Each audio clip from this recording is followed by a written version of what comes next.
Hey everyone, good morning and welcome back to my channel. তো তোমরা সবাই কেমন আছো? আশা করি তোমরা সবাই খুব ভালো আছো। তোমাদের সবাইকে গুড মর্নিং জানিয়ে আমি আমার একটা ছোট্ট ব্লগ তোমাদের কাছে শেয়ার করলাম। চলো দেখতে থাকো ব্লগটা, আশা করি তোমাদের ব্লগটা ভালো লাগবে। সকালবেলা ঘুম থেকে উঠতে অনেকটাই দেরি হয়ে গিয়েছিল, প্রায় 8:30টার মতো হয়েই গিয়েছিল। আর ঘুম থেকে উঠে সবথেকে প্রথম কাজ হলো আমার ঠাকুর প্রণাম করা। তারপর আমি বাড়ির সমস্ত কাজ করি। চুলে শ্যাম্পু দেবো ভেবেছি, তাই প্রথমেই চুলে তেলটা লাগিয়ে রাখলাম। 1 ঘন্টার মতো রাখবো, তারপর ওয়াশ করে নেব। আর এই 1 ঘন্টার মধ্যে বাড়ির সকালবেলা যে টুকটাক কাজ থাকে সেগুলোই সব সেরে নেব।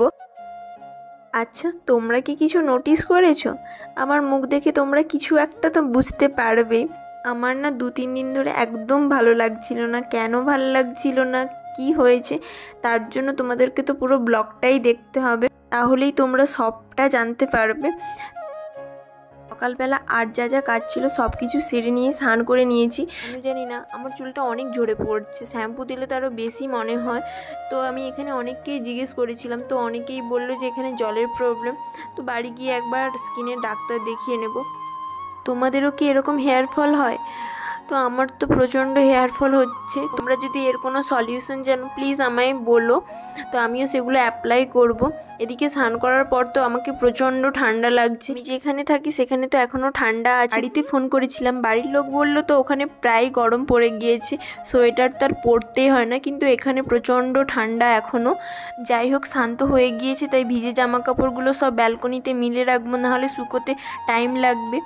এদিকে রান্নাঘরে এসে রাত্রে ভেজানো ড্রাই ফ্রুটসগুলো ধুয়ে নিয়ে এগুলোই ব্রেকফাস্টে খাবো। আর ব্রেকফাস্ট করতে ইচ্ছেও করছিল না, আর কিছু বানাতেও ইচ্ছে করছিল না। একা খাবো তাই কিছু বানাতে ইচ্ছে করছিল না, কারণ তোমাদের দাদাভাই কাজের জন্য বাইরে গিয়েছে।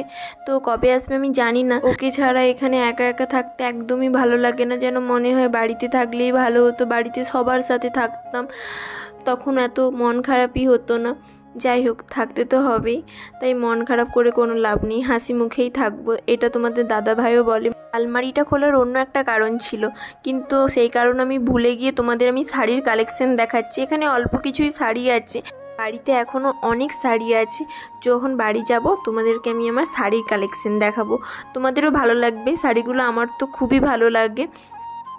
কিছুক্ষণ বসে বসে ফোনই দেখছিলাম, তেমন কোনো কাজই ছিল না, তো রান্নাবান্নাও ছিল না। তারপর ভাবলাম যে অনেকগুলো জামা ফিটিংস করা হয়নি, তো সেগুলোই বার করে রাখি, সময় মতো এখানে একজন ফিটিংস করে, তো তাকে দিয়ে আসবো। তাই সব কিছু বার করে এক জায়গায় রাখলাম, যাতে যখন যাব তখন কোনো কিছু যাতে ভুলে না যাই। তো তাই এক জায়গায় সব গুছিয়ে রাখলাম। আর আমি যেখানে থাকি সেখানে এসব ফিটিংস করতে গেলে অনেকটা দূরে যেতে হয়। আমি যখন বাড়ি থেকে আসি তো অনেক কিছুই কিনে নিয়ে আসি, তাই আমার তেমন কিছু প্রবলেম হয় না। দিকে দেখতে দেখতে দুপুর হয়ে গিয়েছে আর প্রচণ্ড খিদেও পাচ্ছিল, তাই ভাবলাম দুপুর একটু ম্যাগি বানিয়ে নিই। ফ্রিজে কিছু সবজি ছিল, তো সেগুলো দিয়েই ম্যাগিটা বানিয়ে নেব। আর ও বাড়িতে না থাকলে আমি এরকমভাবেই শর্টকাটে কিছু বানিয়ে নিই, আর বকাটাও আমি সেভাবেই খাই, কারণ ও আমায় বলে যে একদম ম্যাগি খাবে না, কিছু একটা রান্না করে নেবে। কিন্তু কি বলতো, একা থাকলে একদমই রান্না করতে ইচ্ছে করে না। ও বাড়িতে না থাকলে আমি এভাবেই শর্টকাটে কিছু বানিয়ে নিই, তো আমার ম্যাগি খেতে ভালোই লাগে। আর তোমরাও কারা কারা এরকম করো বলো তো, একা একার জন্য কিছু করতে ইচ্ছে করে না, শর্টকাটে ম্যাগি বানিয়ে নাও। তোমরা না আমার কড়াইটাকে প্লিজ ইগনোর করো, কারণ একবার রান্না করতে গিয়ে রান্না চাপিয়ে দিয়ে আমি ভুলেই গিয়েছিলাম, তো সব কিছু পুড়ে গিয়েছিল, আর কড়াইয়ে এই দাগটাও হয়ে গিয়েছিল। জানো, কড়াইটা অনেক ঘষেছি কিন্তু দাগটা কিছুতেই যাচ্ছে না। আর আমি যখন এখানে নতুন এসেছিলাম কোয়ার্টারে, তখনই এই কড়াইটা কিনেছিলাম। আর এদিকে তোমাদের সাথে কথা বলতে বলতে আমার ম্যাগিও হয়ে গিয়েছে। তো এটাই ছিল আমার দুপুরের লাঞ্চ। খেয়ে দিয়ে একটু ঘুমিয়েছিলাম, আর ঘুম থেকে উঠে কি একটা ভাবছিলাম, এখন আমার খেয়াল নেই, কিন্তু মাঝে মাঝে আমি সত্যিই ভাবনার জগতে চলে যাই, সেটা আমারও খেয়াল থাকে না। এদিকে একটু খেজুর নিয়ে আসছিলাম খাবো বলে, আর বিকেলে ঘুম থেকে উঠে কিছু একটা না খেলে আমার একদমই ভালো লাগে না, এটা আমার ছোটোবেলারই অভ্যেস। তো ঘুম থেকে উঠলে আমাকে কিছু একটা দিতেই হবে, যেটা একটা বিস্কুট হলেও চলবে, তো আমার লাগবে কিছু না কিছু।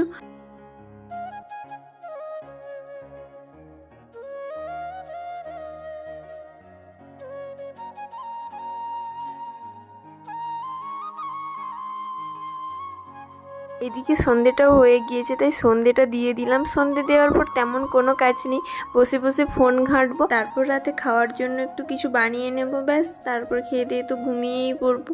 তোমরা অনেকেই আছো আমার ব্লগ ভিডিও দেখতে চাও, আমি জানি সেটা, কিন্তু আমার ওই একার ভিডিও দেখতে তোমরাও বোর হবে। কিন্তু ভিডিও তো প্রত্যেক দিনই শ্যুট করি, কিন্তু এডিট করে আর পোস্টই করা হয় না তোমাদের কাছে। তো তোমরা একটু ওয়েট করো, দারুণ দারুণ ব্লগ তোমরা দেখতে পারবে। চলো আজকের মতো ভিডিওটা এখানেই শেষ করছি, দেখা হবে অন্য একটা ভিডিওতে। এখনকার মতো টাটা।